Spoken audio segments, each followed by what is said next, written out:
dhinacba runtii ways hayeen waxaanu ku rajo weynahay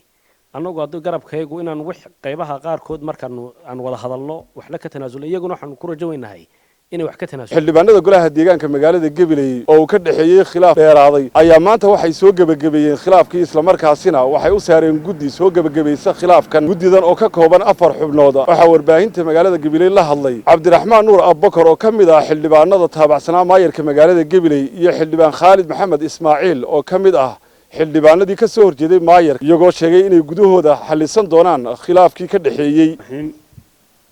maanta ay taariikhdu tahay 19 bishii labaad 2022 waxaan halkan ku joognaa 4 xildhibaan kan isugu yimid inay ka shaaciyaan khilaafkii muddada soo jiitamayay ee ka dhaxeeyay xildhibaanada golaha deegaanka degmada Gabiley inay go'aansadeen islana garteen xildhibaanada golaha deegaanku inay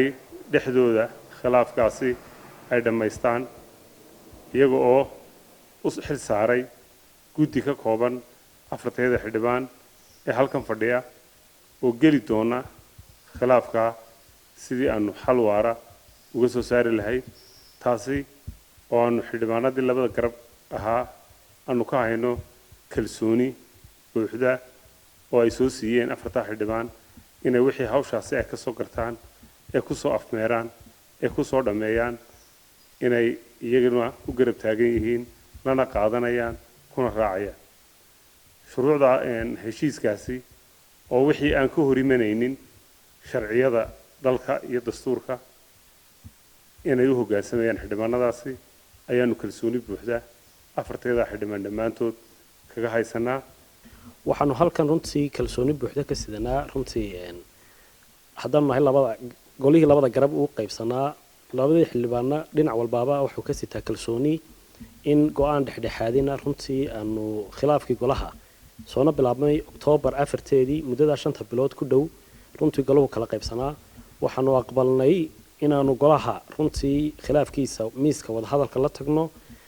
insha Allah waxaan rajaynaynaa in dhinaca kale runtii oo tabasho badan iyo arrimo badan oo sharci la isku hayay in miiska markaanu keeno tanaasul badan runtii ay sameyn doonaan sidaana goluhu noqon doono mid lagu midoobo wix asbaabi loo soo doortayna runtii halka kan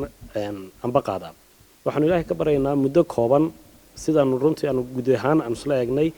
inaanu ku soo afmeerno golihii oo wada jirana runtii miis aanu fadhi isugu keenno warbaahintu wax ka weydiisay ayaa waxa hadaladoodii kamid ahaa yani wixii la isku khilaafsanaa sidoo kale tanaasulka baad malinaysaa bismillaahir rahmaanir rahiim walaaleen adoo mahadsan kolley de labada dhinacba runtii ways hayeen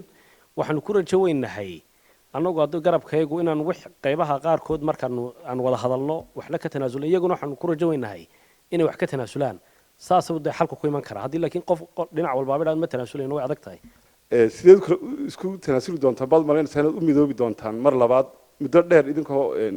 khilaafkan soo jiitamayo dad badan dhex galeen su'aasha waa soo qadintay su'aashaas goorteedii maaha waxay u baahan tahay marka dambe eenu hawsha dhamashaacinayno inaad tiraahdo sidoo kale tanaasulsheen markaas ku sheegi doona hadii la hayo kastaba ha ahaatee khilaafkan ayaa hadduu soo gabagaboobo ay u noqon doontaa waxay ku gaaraan horumar la markaasina ay dhan u wada socdaan oo ku diirsan doona dadweynaha reer Gabiley ee bilihii ugu dambeeyay maqlayay khilaaf ka taagnaa